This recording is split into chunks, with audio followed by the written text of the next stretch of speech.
Well, welcome to the Business Spotlight Series. I'm Mark McNulty, president of Action Coach Bluegrass. And today I have with me Katie Hutchinson, who is the founder and CEO of KHIT Consulting, as my guest. So today we're going to be talking about Katie's business, her journey to business ownership, and some of the challenges, best practices, and just learnings, and share a peek in what it's really like to build and operate a business. Now, if this is your first time on the channel, be sure to like and subscribe to get notifications when we drop new conversations just like this one. Well, Katie, welcome. Thank you for being here today. Thanks for inviting me. It's my pleasure. Awesome. So tell our listeners a bit about KHIT Consulting and kind of how this all came about.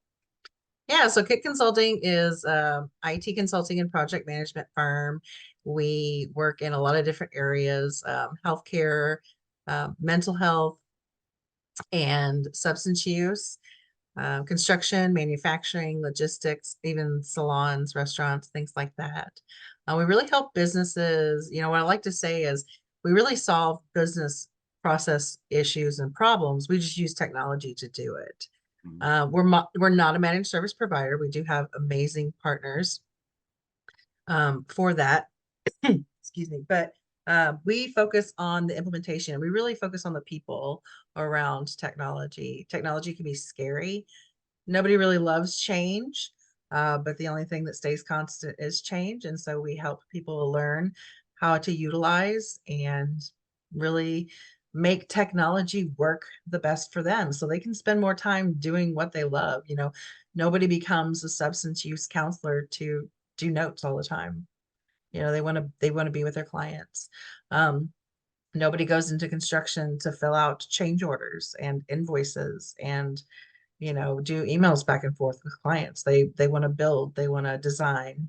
So we just try to make their lives easier and let them do more of what they love. Okay. So when did you start KHIT? So KHIT was officially born February 5th of 2019. That's when we became incorporated. I started working for myself in 2018, and it was just kind of an accident. I was a teacher in my former career, English teacher, actually. But I was an engineering major in college for a while and a lot of other things. I love learning. I love it so much. And so I declared my major several times because I wanted to do everything and there just wasn't enough time. And once I got out of the classroom doing other things and administration, I wasn't as fulfilled. And so I took a contracting job as a project manager and just really loved being in the technology back in the math space and still being able to use my level of learning. We love to, like I said, help people be confident. And so then I took on a couple projects. I think I had 3.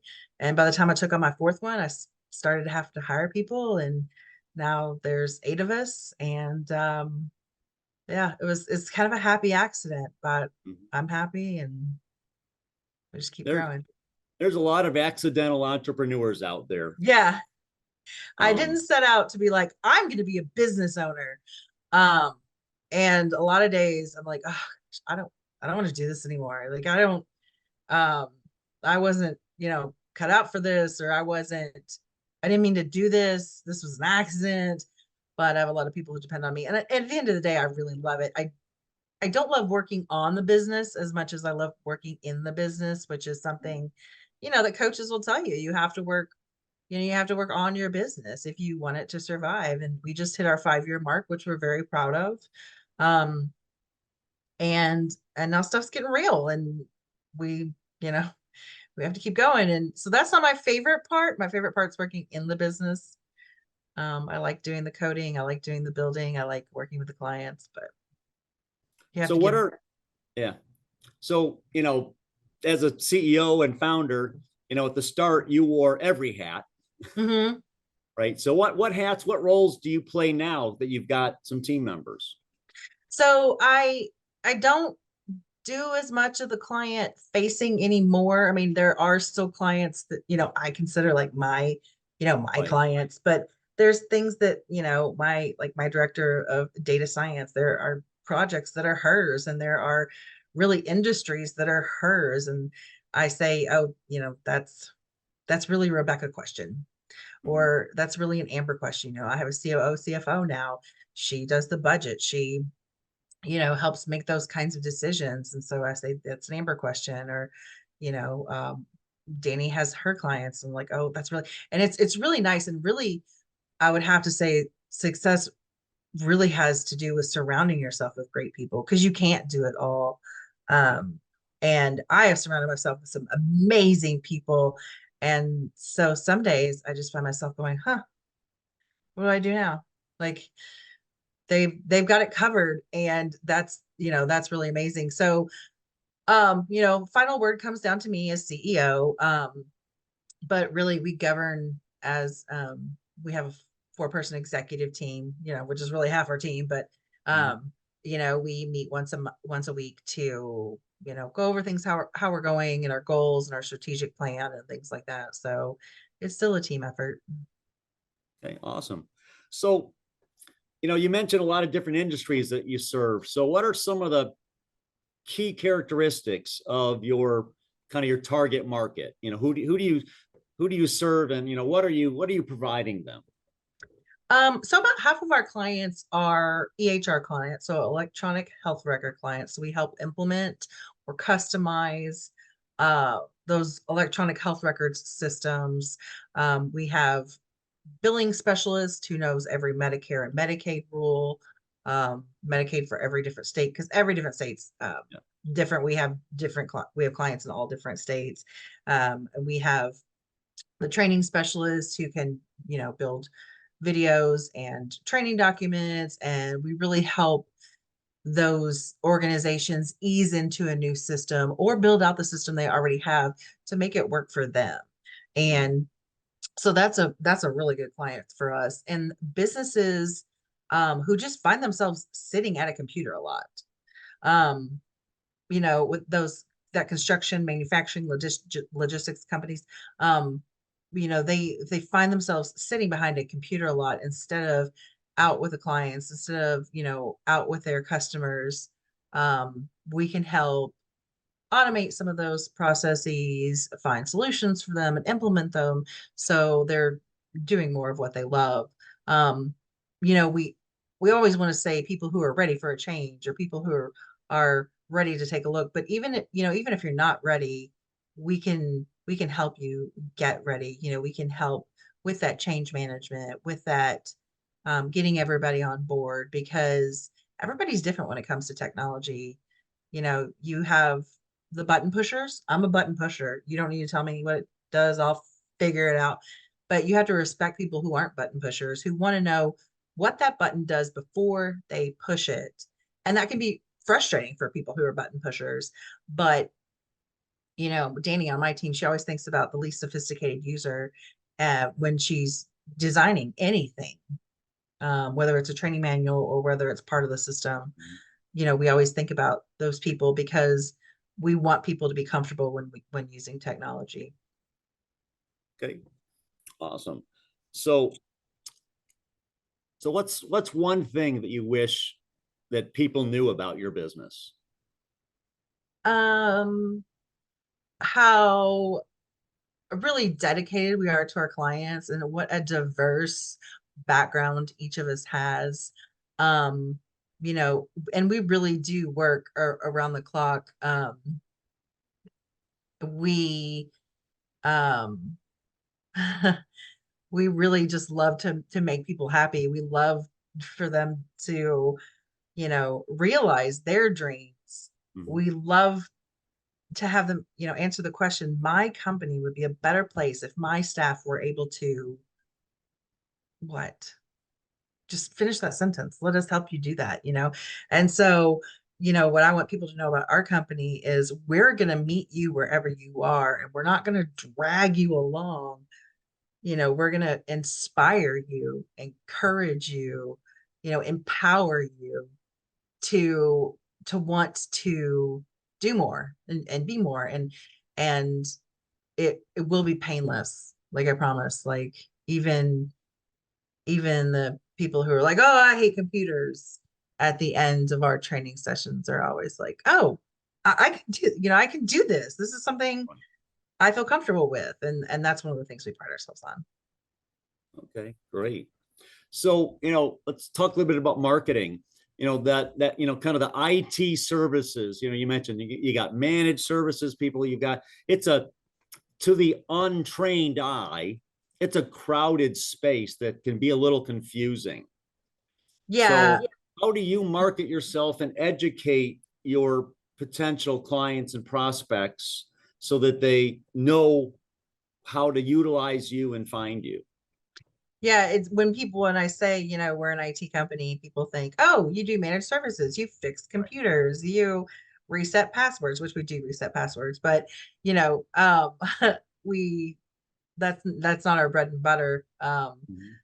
And so and that's when we try to lead with, like, we solve business problems, we solve process problems, we solve even people problems. We just use technology. Mhm. We fight those business battles. It's just that technology is our sword to do it. And the word consulting has absolutely become saturated. I was at a networking event recently, and I was like, oh, Katie Hutchinson, KIT Consulting. And they were like, how do you even find clients? There's a million of you guys. I'm like, well, yeah, but like, we all don't do the same thing. I was in a meeting this morning with another consultant, but they do C-suite consulting. Like, it's very different. And we do have a lot of, business partners that we refer around. Um, if it's not the right consulting, but we really, those that project management, we manage those IT projects because we have that IT background, and we do get our hands dirty in because we do have IT background. I have, SQL background and some other coding, and we have a developer on staff, and we have those people who have those different specialties. And so we are unique in the fact that a lot of project managers will stay higher level where we get in deep. So marketing is definitely, because for so many years we worked on referrals and we kept so busy, and then that scene just kind of naturally, that when you're not actively working it dries up. And Mhm. so that's the thing. I've been more present on LinkedIn, trying to get our marketing strategy. We don't have a dedicated salesperson or really any kind of dedicated sales strategy. And so that's something that's kind of on our radar this year to pick up, because and I find it hard to sell myself. Even though I'm my favorite topic and the sound of my voice is my favorite sound, Mhm. I get in a room of people and I'm like, oh, what do I like? How do I convince them to hire me? Like, and that's what I tell people. It's like, I just need to, I just need to convince them how good, like how much good I could do for them. Mhm. Like, if they could just see the good I've done for other companies, and they would be like, oh my gosh, yes. So that's marketing is like a sore spot. Yeah. And it is for a lot of business owners. Very few of us opened our businesses to be sales and marketing people, Right. right? I But feel like it you turns are or out, you aren't. Yeah. yeah, yeah, Like, but it either you turns have out, that marketing vision, or you're kicking and screaming every time somebody says marketing material. right. And that's me. I'm the kicking and screaming. I am too. Oh my gosh. First couple years of KIT, somebody would say marketing material to me, and I would be like, just go to our website. I'm like, we have a website. What more do we need? Just go to our website. Yeah. So, as you look back over your 5 years, what Hmm. what were some memorable roadblocks you had to overcome to continue on your path to success? I would say, well, there was COVID, right? Right. We started in 2019 and had an amazing year. And then March of 2020. Um, and so that kind of shifted.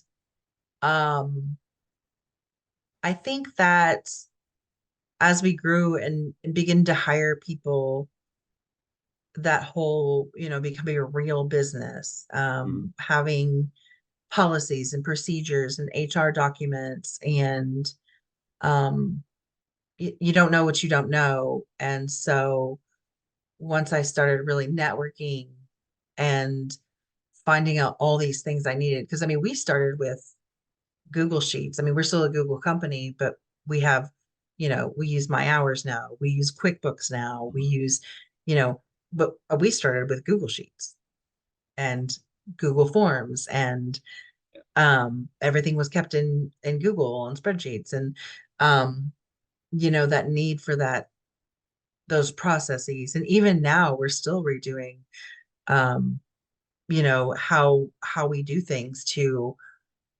make sure that we're covered. And I think that also when you hire people, bringing in those different voices was difficult for us. I'm related to a lot of people that work for me. Um, and most of us are women, and um, women supporting women. And sometimes it's difficult to be in like a whole group of them all the time. And that was really difficult, especially when you hire what's considered an outsider. Mhm. And, you know, I always want people to feel included. Um, and so that was a big roadblock too. Um, I wanted it to be a good culture for people.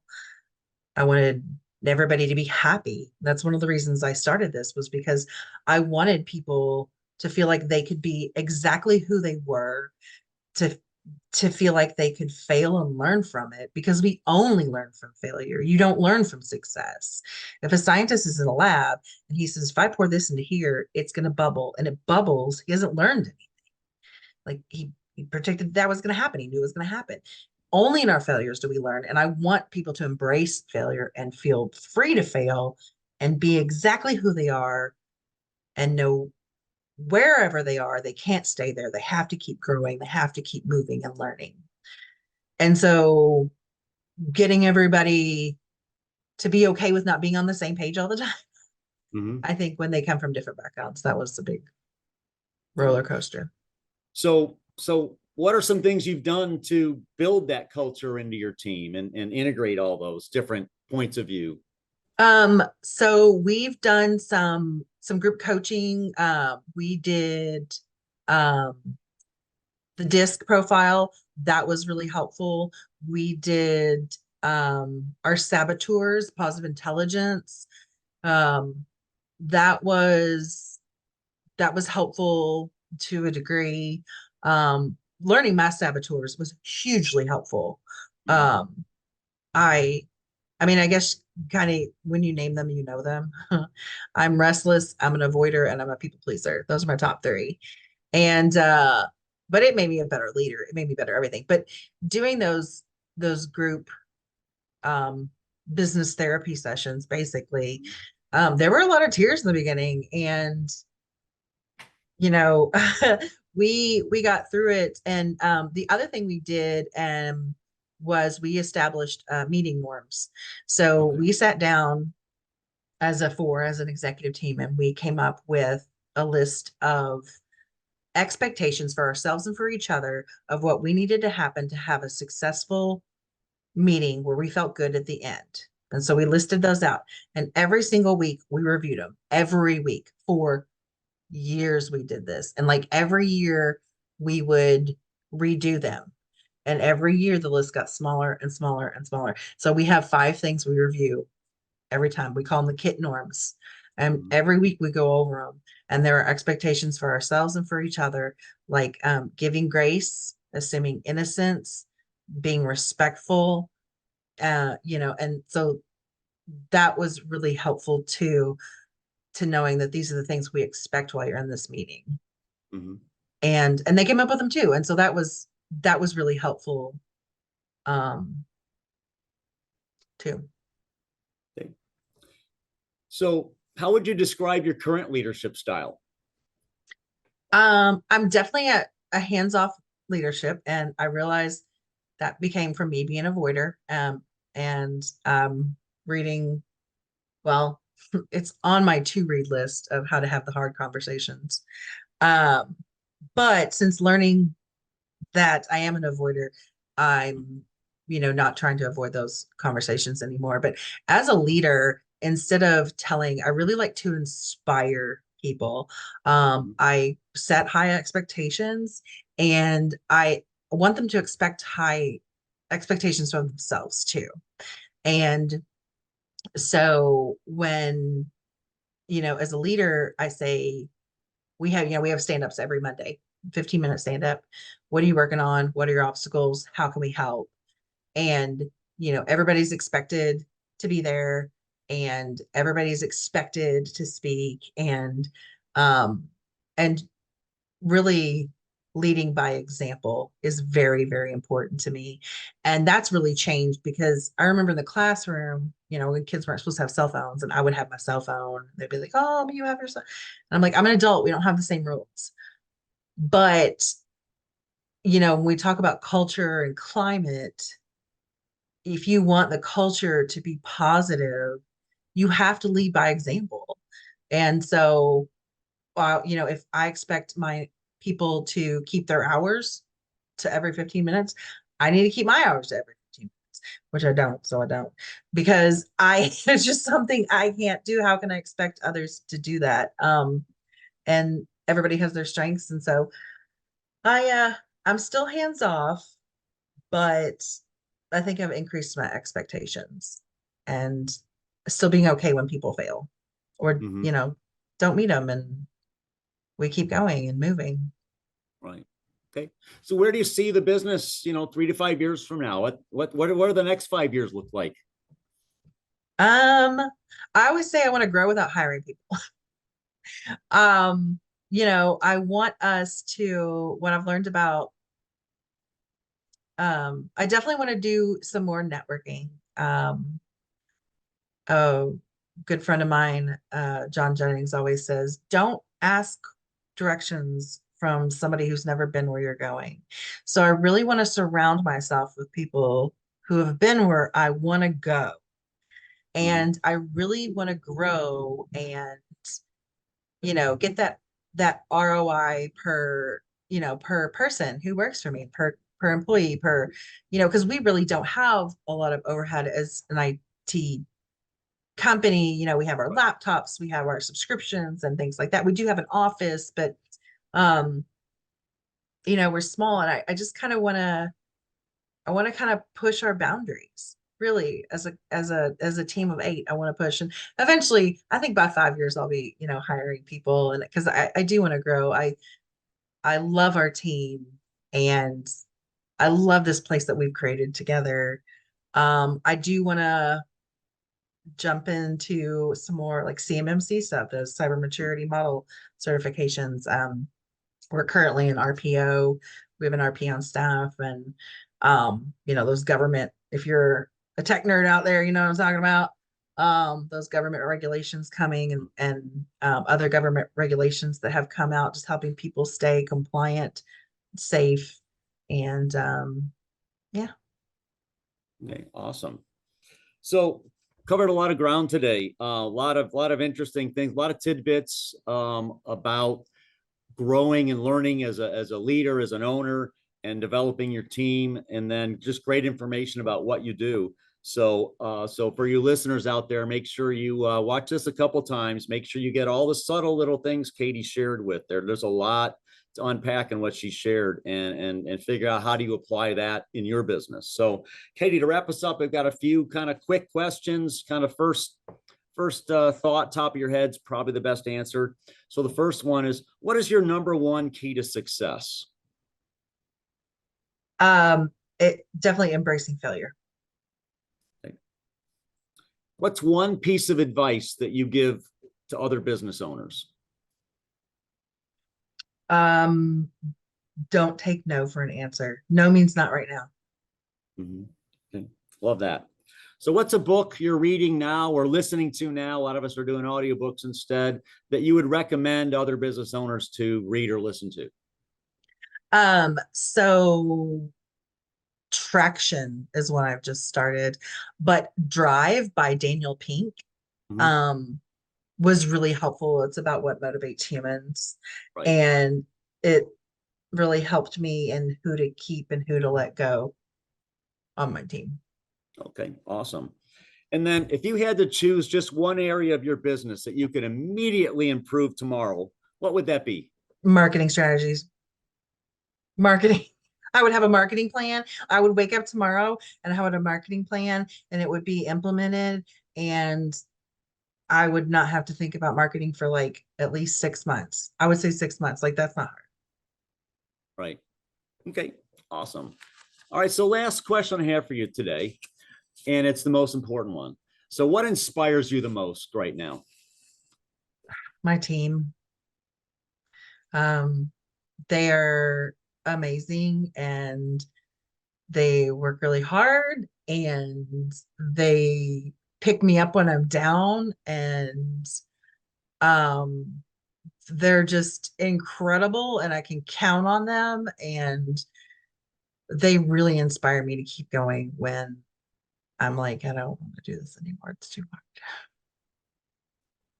Oh, that's awesome. I hear that. I hear that quite a bit of times that people's teams inspire them, and that's great. I love to hear that and the why behind it. So thank you so much, Katie. This has been Katie Hutchinson, founder, CEO, KIT Consulting. She has shared just in this brief 20 minutes, just a ton of information that you need to listen to a couple times. So make sure you go ahead and subscribe to our channel so you get more interviews and conversations just like this one in the future. Katie, thank you so much for being with us here today.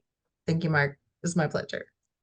Awesome. So that'll wrap us up for today, and we'll see you all on the next conversation. Thanks and bye for now. Bye.